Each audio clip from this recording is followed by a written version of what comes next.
Hey guys, AgentSoundWave here, and welcome back to some more Crash Bandicoot. Wow, that was enthusiastic. Anyway, last time we made our way through the Great Hall, saw the alternate ending you can get if you earn every gem in the game. Officially in the game, that's not counting the DLC. We made our way to Dr. Cortex, took him down, rescued Tana, and got a blimp in the process. You know, for 2 levels, that actually sounds like a lot of stuff. I'll take it. Anyway, this time,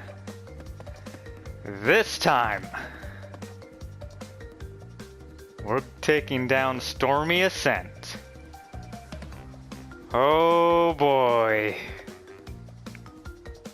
Well, okay, I make it sound like it's gonna be horrible. To be honest, yeah, this level is difficult, but I don't think it's that difficult. Okay, no, it's that difficult. How do I make it sound like it's impossible or like it's gonna be frustrating, but it's not that bad. It is if you're going for the time trial, but the level itself, I guess we'll see. But enough talk. Let's do this already. Okay, here we go. Stormy Ascent. Gonna break these right off the bat. Get an Aku Aku mask right at the start. We're really gonna need that. Okay. Wait for it. You can be darn sure I did some practice runs of this level. More than one. I actually even decided to hone my skills by practicing the time trial. Oh god, was that frustrating. Gonna wait for you. The timing for platforms such as these are very strict. Okay, I'm not good. I'm not doing it fast enough. Still not doing it fast enough. There we go. Got our first Brio token. Speaking of the Brio tokens, so I've said twice before how like some I think twice before how I think I said about 2 Brio bonus rounds in particular. How I said they were the hardest bonus rounds in the game. If memory serves, I think I said that before playing this level.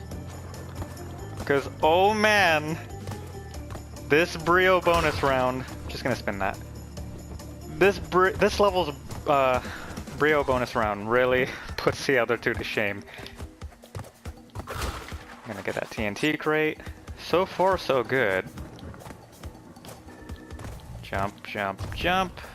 I like the short hop there. It's just, you don't have to do that, but it's a habit I developed when doing the speed run or time trial for this. Now.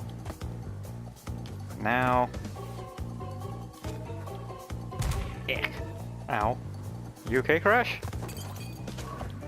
So, this level, I bet you're wondering what its deal is. So, this level was intended to be in the original game. However... Oh, wait, dang it. I'll take it. Thank you, invincibility frames. Not yet. Now. Ick. Okay, there we go. I'm sorry if I go quiet like that. Honestly, this level does require a bit of concentration from me. But as I was saying, so... This level was intended to be in the original game. However, I believe during testing... I don't know exactly when they decided to do this, but eventually the developers, or I'm assuming the game testers, deemed this level way too difficult, so they ended up scrapping it from the final game. Oh my... That's all I have to say is, oh my gosh. If the developers decide to scrap a level from the game because of how difficult they see it, that tells you something, doesn't it? I think it tells you something. It tells me something. But in all honesty though, this level... Yeah, it's pretty difficult, but... With enough practice, I think it wouldn't have been too bad. I'm saying that right now, but just wait till I do the time trial. I will get into that later, but I guess I can say it now. Yes, I plan on doing the time trials now. I'll give more info on that later. There we go. Now then, I'm actually going to die here on purpose real quick, because there's something I wanted to show. So just gonna show it back here again. I don't have any Aku masks, but that's alright. Jump and jump and jump. Wait, what? What was that hitbox? Ah, whatever. Go. Oh, wait a minute. Oh, I don't think I can show it. Can I? Oh, no, I can't. Well, I could just try to get the dynamic difficulty to kick in and then just use that.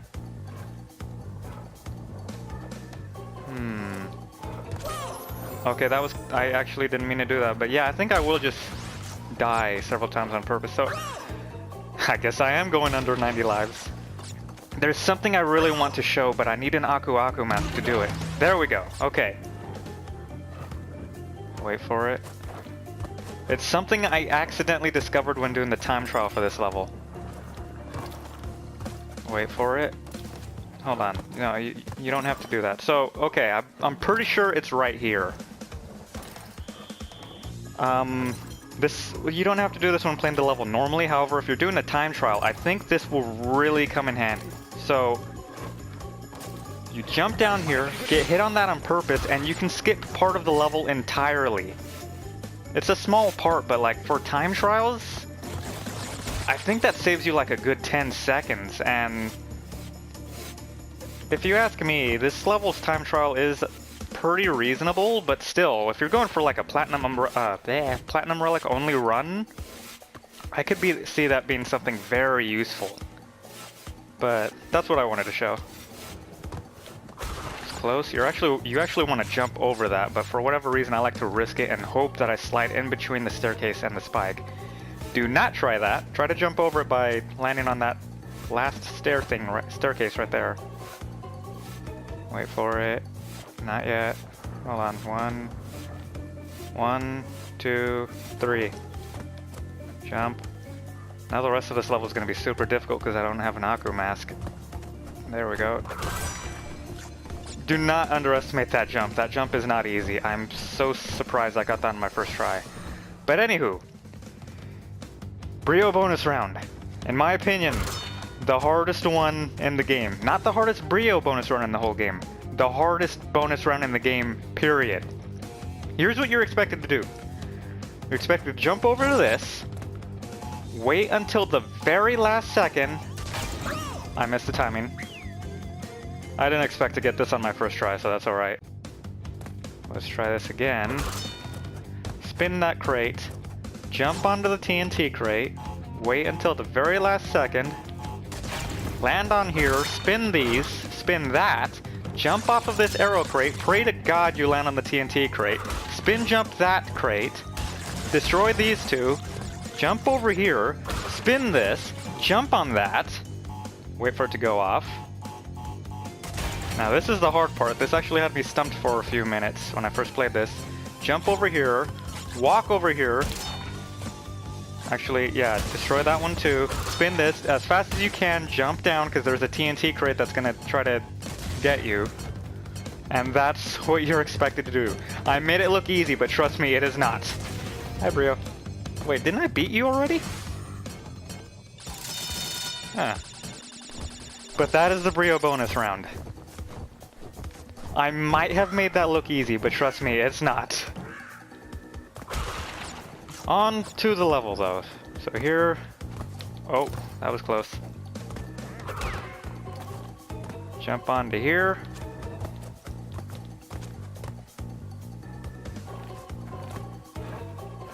And there we go.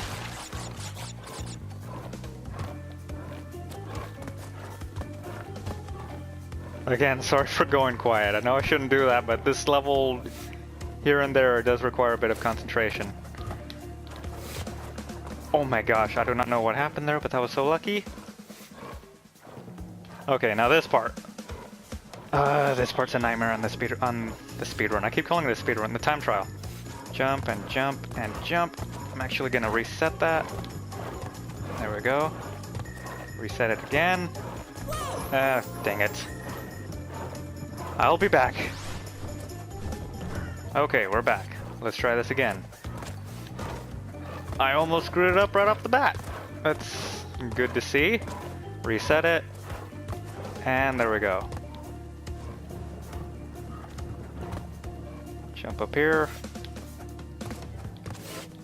That was close.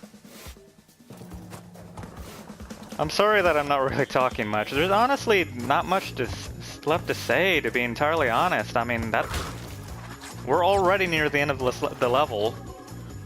Okay, actually, I do have something to say here. So, but you're wondering where that little, well, in the original game they were explosions. It's just a vial of goop that breaks open. But anyway, the scientist who's throwing this, if you ask me, he has one hell of a throwing arm. He needs to be a football player. Because he is way over here. I believe he's the only enemy in the game who does something like that. That's so ridiculous. That's a little bit of a jerk move if you ask me. Wait, there we go. I recommend waiting until that dodo bird is actually flying away from you. It makes that jump easier. Now this part had me stumped for a while too. Now, I already screwed up. I actually didn't do that right. I'll be back.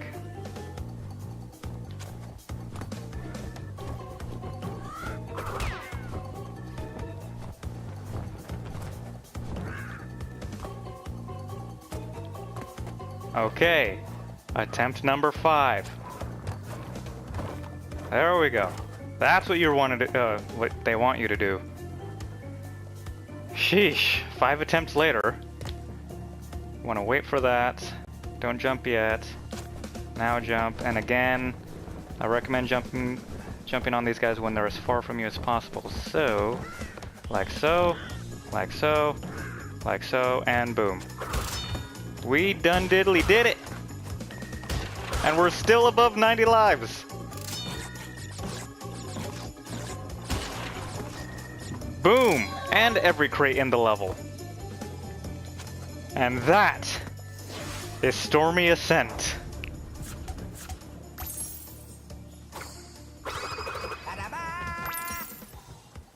I want to say it didn't give me as much trouble as I expected, but it kind of did.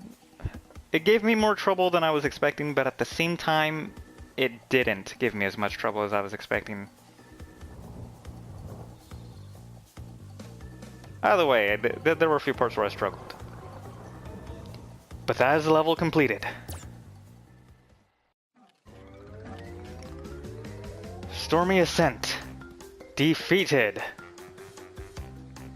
And with that, we now have 27 out of 26 gems.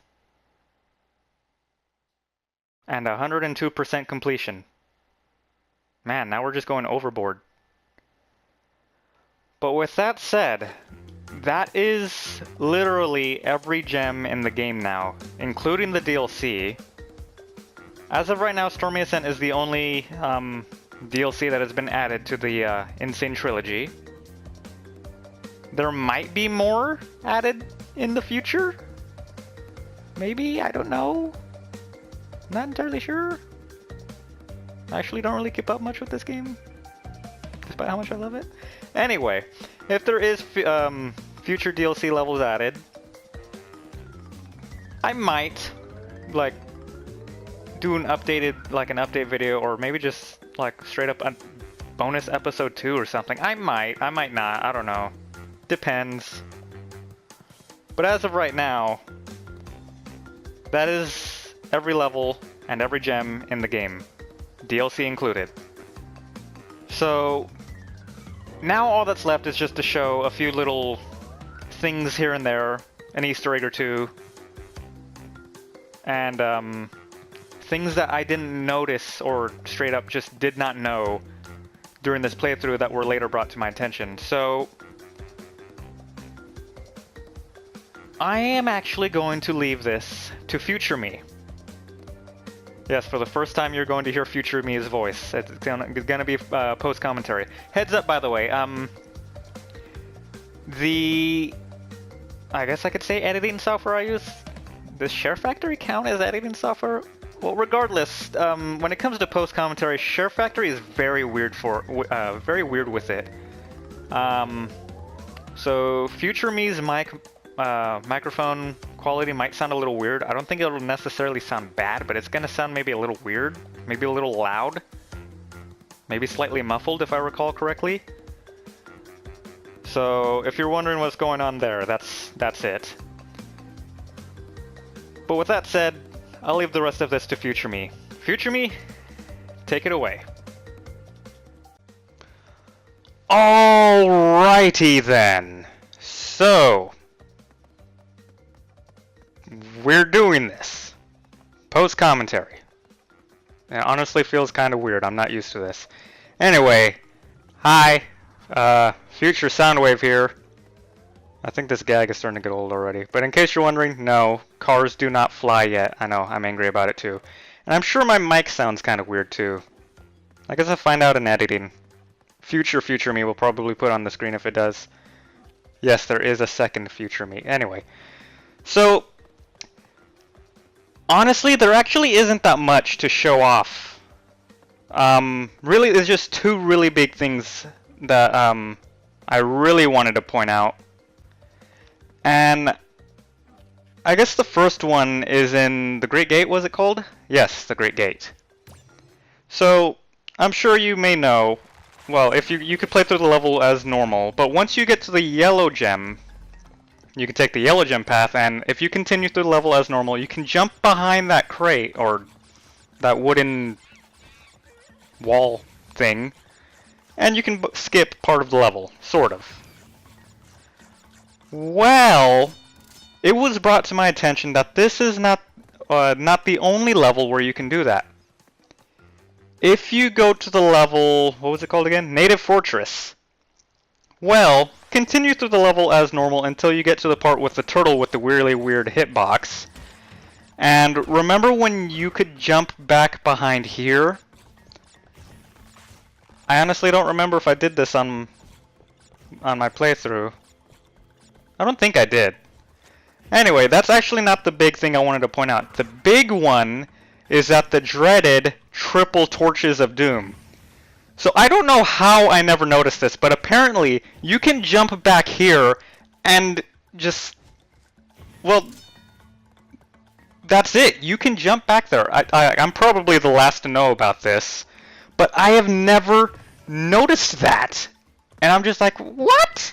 How did I never notice this?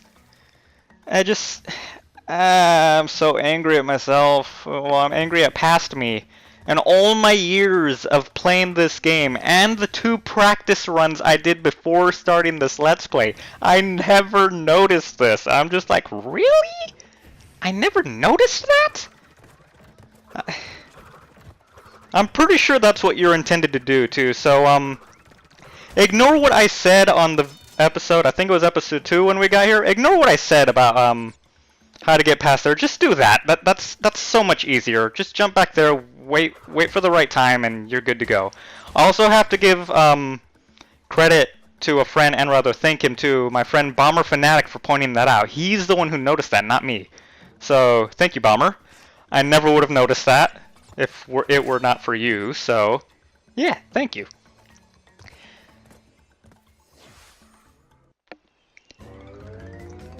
And lastly, the last thing I wanted to point out was an Easter egg, actually. And we'll be getting to that in a second. But basically, well, aside from the fact that I can apparently be killed by a crab. God dang it, past me. Anyway, so, the Easter egg. So, originally I thought you had to I can't talk, even in post-commentary. So apparently, I originally thought you had to 100% all 3 of the games in the trilogy to get this to show, but from what I now know, you actually don't need to. You just need to beat them. You don't need to, like, complete the time trials and get all the gems and all that. But once you beat all 3 games, you unlock the Fake Crash Easter egg. I'll be honest, I honestly don't really know much about Fake Crash. He's not really all that important from what I can tell, though. He just kind of just shows up in the background in most of the games that he's in. I think he was a boss in one of the GBA games, but that's about it. But yeah, once you, I guess I could say, beat the final boss of all 3 games, you activate the fake Crash Easter egg. In the first Crash Bandicoot game, the remaster at least, he only appears in this one level, but in the other 2 games he appears in 3 different levels across both the games. But yeah, that's a thing. I honestly think fake Crash and his dances are pretty funny. I'm pretty sure this isn't the case, but I always like to imagine fake Crash is like a smarter, more civilized equivalent of Crash, but I'm pretty sure he's just dumber or something like that. But with that said, that is actually just about everything I wanted to point out. The big one was just that triple torch thing. I still can't get over how I never noticed that. And the fake Crash Easter egg. Like I said, he appears only, as far as I know, he only appears on Insanity Beach in this game, but in the other 2 games, he appears in 3 different levels across the second and third games. I'll be pointing out those locations when we get to the second and third games as well. God, I can't talk. But yeah, that'll be a while from now. I don't plan on doing the second game immediately, but it might be sooner than you think. But with that said, that's about everything I wanted to point out in post-commentary, so I guess it's back to editing for me. So apologies again if my mic sounded weird, but with that said, I guess I'm out of here. Past me, leave it back to you. And with that, that is everything about this game that I have to show off, at least that I know of. So yeah, there we go. However, before we conclude this, there is one last thing I wanted to go over, and it's regarding the time trials. So earlier in this episode, I said I was actually going to be doing the time trials after all. That still stands. I know I'm going to regret it later, but that still stands. However, as of this episode's conclusion, this series will officially be over. So this is what I'm going to be doing. I am going to be streaming my time trial run. I haven't decided when I will be doing it yet, but I assure you it won't take nearly as long as this episode did to come out. But yeah, it'll more than likely be my next stream. So yeah, that's about it. If you're watching this series long after it's been finished, which you most likely are, then, well, if you're interested in checking out the stream, then it will either be in this video's end slate or in the description. Or both. Probably both. So there you have it. So I guess it's time to wrap this up then. So I am AgentSoundWave. I hope you guys enjoyed. I sure did. I feel that it probably had its ups and downs here and there, but I still had fun. I really enjoyed this, and I look forward to my next Let's Play. Oh boy, am I looking forward to the next one. But yeah. So, I hope you guys enjoyed, and I will see you guys next time. And until then, have a good one.